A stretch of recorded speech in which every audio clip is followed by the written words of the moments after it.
Bricks and Minifigs is your one-stop shop for all things LEGO. Hit the link below to find a store near you. I'm Quinn Roberts, and this is my 1:45 scale replica of His Majesty's Iron Ship Warrior. This thing is a behemoth here. How long is this whole build? The actual hull is about 9 feet long, but with the bowsprit, it's about 11 feet. That's incredible. So tell us what we've got here then. Well, I guess we can just move to the stern. I have the figurehead here. The Warrior was one of the last British warships to have a figurehead, as later ones would have more of a ram bow, where the bow would kind of slope inward under the waterline, so it could ram other ships. It had 4 anchors mounted on both sides of the bow here. The one on the starboard was called the best bower and was the one most commonly used. The other one was also used when they wanted a more firm anchorage somewhere, and the other 2 were more just spare anchors. This is the first of the ship's Armstrong 110-pounders, which was used as a chase gun, and it could be maneuvered along brass sliders to fire through any one of these 4 gun ports on either side of the bow here. There's the sentry's walk, which allowed a good view in front of the ship, as the bulwarks were very high and you could not see over them if you were just on the deck. And moving back, we have the foremast and the livestock pens here, which were a source of fresh meat and eggs, milk, anything else for the officers. A few more hatches, and then the first of the ship's 2 smokestacks. These could be lowered to aid aerodynamics and also to improve its looks, as this was a very early steam-powered ship, and this was still considered a rather ugly feature of it. There's also the fore bridge here. This is also for use of seeing over the bulwarks, and this is actually where we get the term bridge for a ship's control center today, as it evolved from a literal bridge over the deck. There's the skylight into the galley and the galley chimney here, and then the after smokestack. Some of the ship's 9 boats, and then there is the mainmast, which towered about 170 feet above the deck. How tall is yours here? It's about 4 feet tall, I think. Here we have a unit of Marines and another ventilation cowl. The Warrior was one of the first ships to have effective ventilation throughout, which greatly improved quality of life of the sailors on board it. The capstan. The after bridge, which was for use of seeing more towards the stern of the ship and commanding those that are at the helm. The Warrior had 12 steering wheels. The ones on the weather deck were most commonly used, and they were used just in normal operation. There are a few more on the deck below, which were used in battle, and a few more on the deck below that, which were backups to the ones used in battle. So they all controlled the ship the same way, it's just depending on the situation they would use different ones? Exactly. This was the rifle tower, which was only added after they had figured out that the French rival of the ship had one, and it was never really that useful because the riflemen could only see through a tiny hole, and it was just pretty much useless. These 4 guns here are the ship's 40-pounders, which is just another Armstrong breech-loading gun. And those were actually very, very successful guns as compared to the 110-pounder, which turned out to be just too powerful for the breech mechanism that Armstrong designed for it.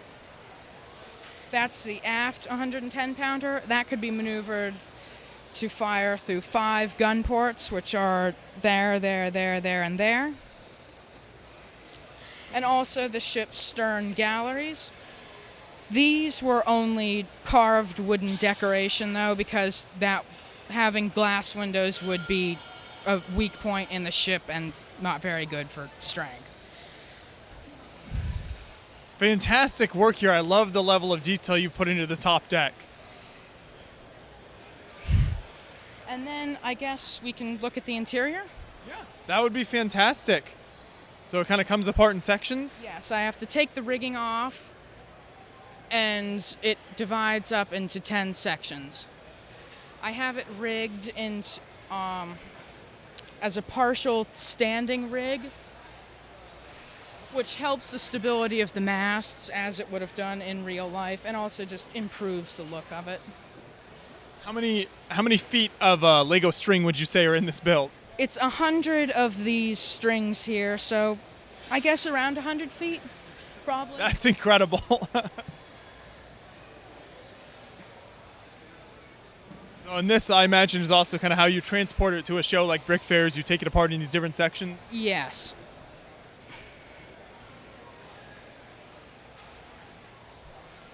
Get everything disconnected here? Yeah.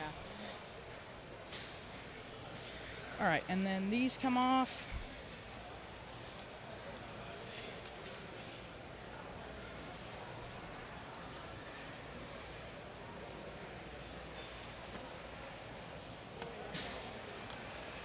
Is the anchor caught up That there? has to come off as well.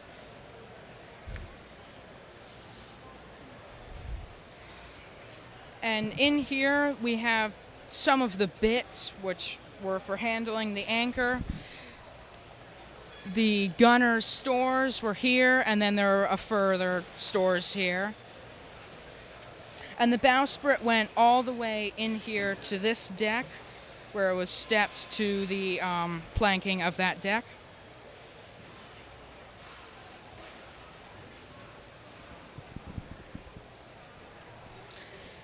In here we have the sail stowage, which was just to provide a dry space to put the sails, and some of the ship's many rifles, which could be used by the crew to repel boarders and also fire over the bulwarks.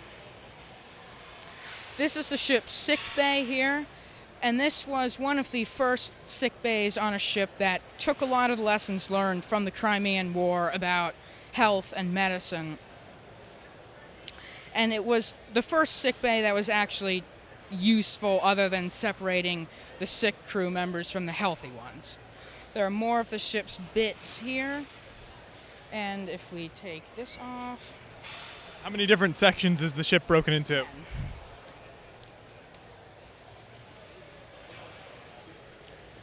On deck here is a 12-pounder and a 6-pounder. The 12-pounder could be mounted on one of the ship's boats, and the 6-pounder was used for training, as it was cheaper to fire a 6-pounder rather than a 68-pounder or a 110-pounder.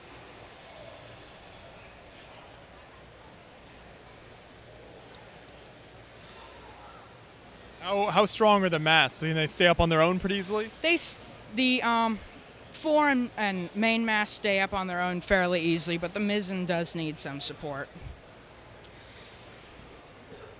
In here, that's the engineer's berth, and then that is the first set of 68-pounders, and those were the only muzzle-loading cannons on the ship. They were a lot bigger than the cannons in ships past, as the Warrior was an iron ship and could handle the weight of all of them.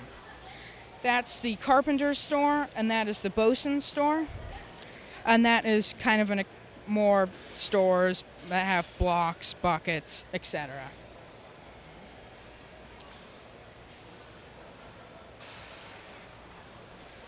In here is just running along the gun deck. This is that bulkhead in there is the start of the Citadel, and that was it's basically a armored belt that runs along the Warrior and protects all the necessary machinery and magazines, and also the majority of the guns and very valuable stores. This is the ship's prison, and that is the ship's sail room. That is a hand-driven pump, or hand-driven blower, which was used to ventilate the magazine.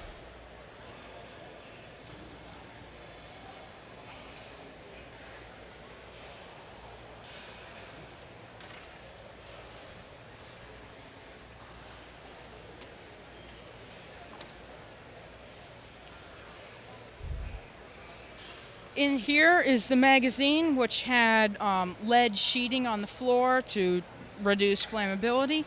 That is the magazine's handling room, where charges from the magazine were passed up to eventually to the gun deck, where they could be loaded into guns.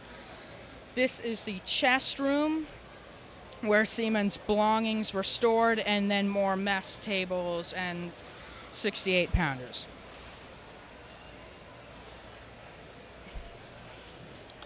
This is the start of the forward stokehold. Right here is the ship's cupola, which is where iron was melted to fill Martin's liquid shell, which is a type of incendiary shell that used liquid iron to light other ships on fire, though that quickly became obsolete as ships started to become made out of iron.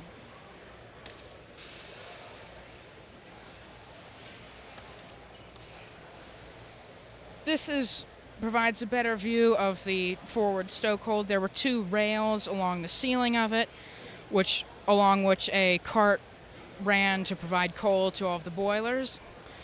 These here are a very new technology on a ship of the time, bathtubs. And then this is part of the galley, and there are more mess tables here.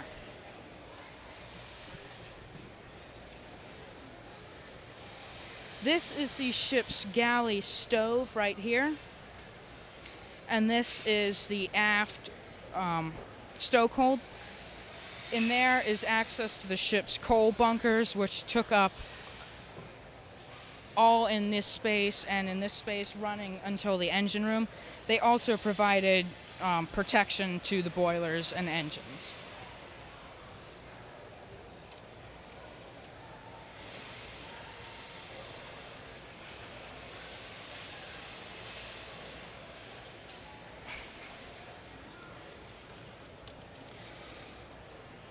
Here is more of the after stokehold. This is the seamen's bag rack, which is just where more of their belongings were kept, and more 68-pounders and mess decks.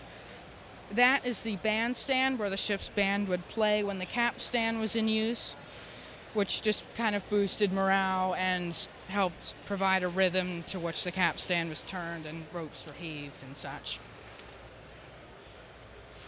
This is the bulkhead that leads to the auxiliary machinery room on the other side, and more access to the ship's many coal bunkers.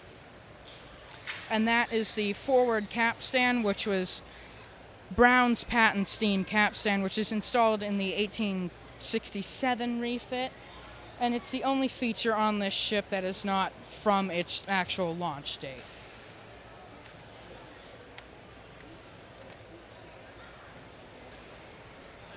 How long was this ship in service for?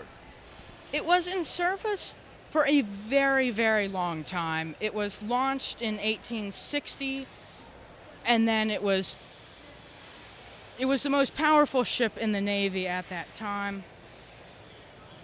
That's gonna fall off. But it actually became obsolete very quickly, as this was a time of very great technological advancements. Although it was eventually converted to power the torpedo school at Portsmouth, and then it went on to become an oil jetty at Lanyon Oil Depot. And that is the job it had until it was eventually restored in the 80s. There's another plate here. You gotta make sure everything's disconnected properly. Yeah, it's a pain to take apart. These here are the ship's chain lockers, and basically the anchor chain was pulled in via this capstan here all the way from the bow to here, where it was just dropped down into the chain lockers. In here is the engine for Brown's patent steam capstan, as well as some more sail holding areas and the auxiliary machinery room. This had a small engine in it that powered the pumps and the ventilation system. And I have these. This here is more of a chain stowage, and these are engineer stores. This is the spirit room. And then this one is the same way. Shell room, spirit room, and more chain lockers. It's just an incredible amount of detail in here. Amazing work. Thank you. This is the capstan in there. And then 2 of the pumps that it had, they were manually operated. And then this is the engine compartment, and I have actually taken the engine out of it. And this is a Penn & Sons 2-cylinder double-acting steam engine. It produced 5,400 horsepower, but only about 2/3 of that actually went down the shaft, as most of it was needed to turn the engine over. This is the condenser here. This produced a lot of fresh water for the crew, which was a first of the time because fresh water had to be stowed in barrels in the ship's hold, and that very quickly became rancid. That's incredible. Great movement there that you were able to kind of figure out the mechanics of all that. It's very impressive. Thank you. This is the ship's dispensary where medicine was stored. That is one of the offices, and back behind the dispensary is the storage for instruments for the ship's crew, the ship's band. There were machining tools in there, and then that's the hatch to access the engine.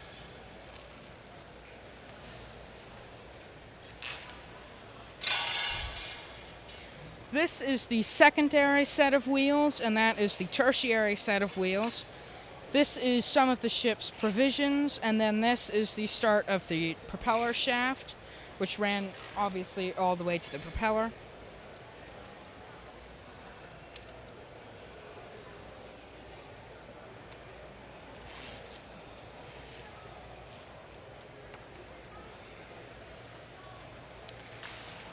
This here is the midshipman's mess, where, of course, midshipmen were berthed. More ship's rifles, and then this is the end of the citadel. Propeller shaft continues. And then here is the officer's wardroom.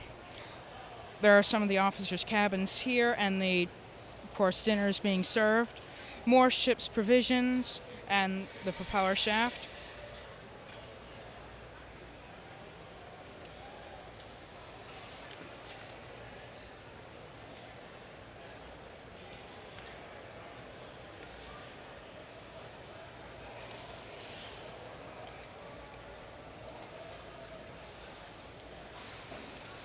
This is the rear of the officer's wardroom, and there are still more cabins. That is the captain's pantry and the paymaster's office.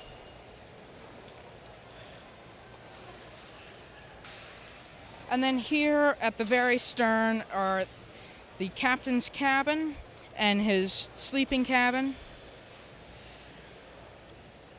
And then this is the motor that I had the propeller turning over with. So this is incredible here. Thank you so much for taking the time to take this apart and take us through everything. What made you want to tackle a ship like this in kind of this large of a scale? Well, I've always liked naval history, and it's the first iron-hulled warship. So, it's a pretty big milestone in ship development. And it's obviously still in existence, so it makes it a lot easier to research and build. Do you have any idea how many pieces are in this whole project? I have no idea. How about number of minifigures? I know you've got them mixed throughout the whole thing. 400 to 500? Okay. Should be. So this is incredible. So when you do transport this around, then do you just have boxes for each section? How does that work? Yes, there's about 2 to 3 sections per box. They all get loaded into the car and driven back down to Florida. Well, this is really incredible. Like I said, thank you so much for taking us through, and the fact that you even had the engine there as well is amazing. If you want to, you can maybe take another minute and talk a little bit more about kind of how you figured out the mechanics and the movement with this.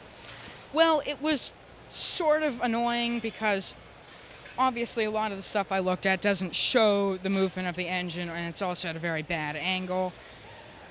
So I looked at another engine contemporary to it and sort of went off that, and I had to look around online to figure out kind of how the valves worked, different engines and all that. And I just it had to go through a few iterations because this initially didn't line up with the shaft there. And it was just sort of a long thing I had to figure out. Turned out well, though, I think. I think it's spectacular. So do you have plans to display this build in the future if people want to check it out? Maybe, I don't know. I mean, I'm going to have another ship here next year, so I'm not going to have it here next year, but we'll see. And do you post updates or anything or photos online if people want to see some of your work in the future? Yes, I have an Instagram account. It's at Big Brick Ships, and I just kind of post stuff on there as I'm going along. It's sort of small, though. That's fantastic, though. Thank you once again for showing us the whole build here. Thanks for bringing it out to BrickFair. I'm sure this isn't easy to do, so I appreciate it. All right. Yeah, thank you for interviewing me.